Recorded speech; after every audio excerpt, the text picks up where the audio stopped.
selanjutnya.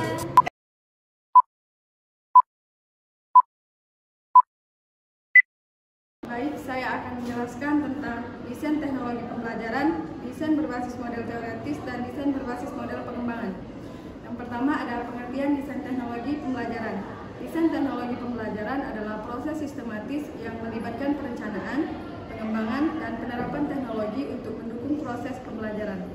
Dalam implementasinya, desain teknologi pembelajaran dapat dikembangkan berdasarkan dua pendekatan utama. Yang pertama ada desain berbasis model teoretis, dan yang kedua ada desain berbasis model pengembangan. Baik, desain model teoretis itu didasarkan pada prinsip-prinsip dan teori pembelajaran yang telah dikembangkan oleh para ahli pendidikan dan psikologi. Beberapa model teoretis yang umum digunakan dalam desain pembelajaran yaitu ada 4. Yang pertama, teori behaviorisme, yang kedua teori kognitivisme, yang ketiga teori konstruktivisme, dan yang terakhir teori humanisme. Teori belajar dan teknologi.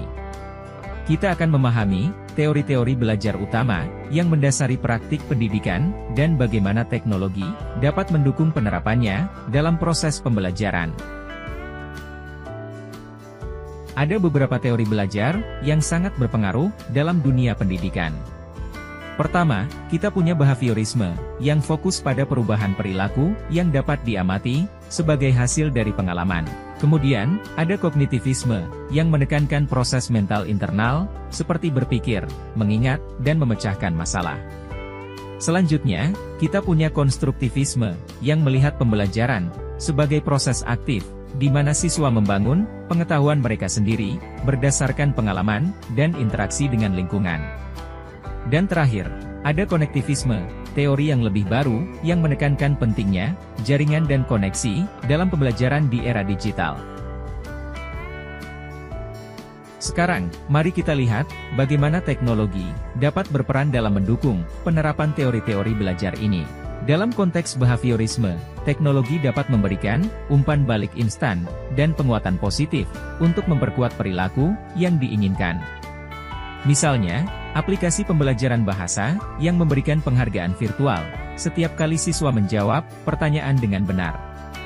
Untuk kognitivisme, teknologi dapat membantu memvisualisasikan konsep abstrak dan menyediakan simulasi interaktif yang merangsang proses berpikir siswa.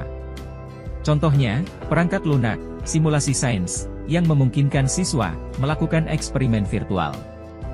Dan terakhir, untuk konektivisme, teknologi adalah kunci utama.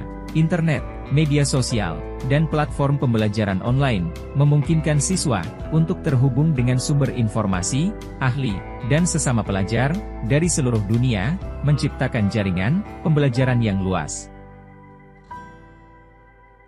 Penting untuk diingat bahwa teknologi bukanlah solusi ajaib. Efektivitasnya sangat tergantung pada bagaimana teknologi. Selanjutnya akan dilanjutkan oleh rekan kami, yaitu Melia Sustiana. Baiklah, saya akan melanjutkan bagian C, desain berbasis model pengembangan. Desain model pengembangan adalah pendekatan yang berfokus pada pengembangan model pembelajaran inovatif dan adaptif. Model-model ini dirancang untuk memenuhi kebutuhan spesifik siswa dan konteks pembelajaran yang terus berubah.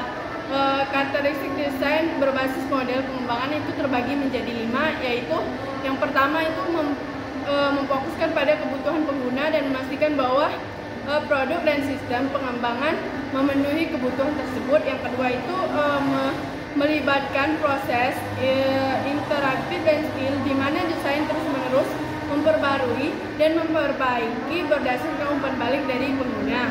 Yang ketiga itu melibatkan kolaborasi antara desainer, pengembangan, dan pengguna untuk memastikan bahwa produk dan sistem dikembangkan memenuhi kebutuhan pengguna. Yang keempat itu menggunakan evidensi dan penelitian dan kunjungan untuk menginformasikan kebutuhan sendiri. Yang terakhir itu memungkinkan perubahan adaptasi selama proses pengembangan untuk memastikan bahwa produk atau sistem dikembangkan tetap relevan dan efektif. Nah, yang terakhir itu contoh model pengembangan dan teknologi pembelajaran. Model pengembangan itu dibagi menjadi 2, yaitu model desain, model AD, dan model SAM.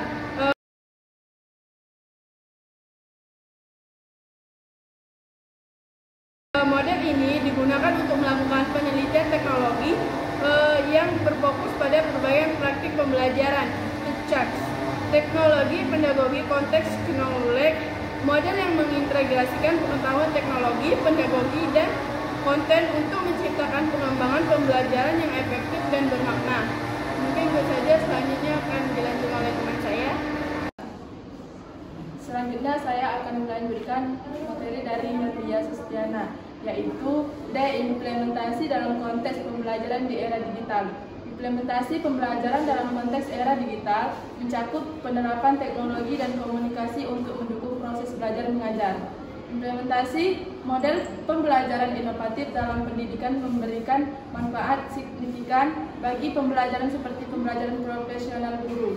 Implementasi pembelajaran di era digital melibatkan penggunaan teknologi untuk meningkatkan pengalaman belajar siswa. Contoh penerapan teknologi pembelajaran digital, yaitu 1. Pembelajaran daring atau e-learning. Yang kedua, penggunaan aplikasi pembelajaran interaktif.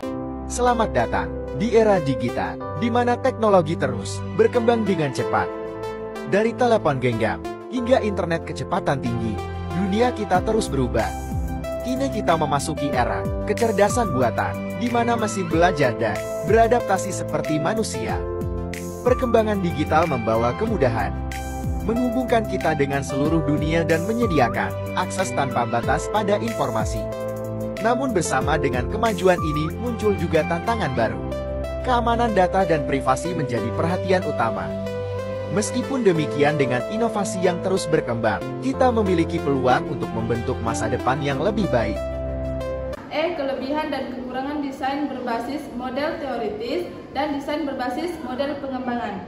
Desain berbasis model teoritis dan desain berbasis model pengembangan memiliki kelebihan dan kekurangan masing-masing, yaitu 1. Desain berbasis model teoritis. Adapun kelebihan dan desain berbasis model teoritis sebagai berikut. A. Desain ini biasanya berfokus pada prinsip dan teori yang telah teruji. B. Karena berfokus pada teori yang sudah terbukti. Selain memiliki kelebihan, desain berbasis model teoritis juga memiliki kekurangan, yaitu sebagai berikut.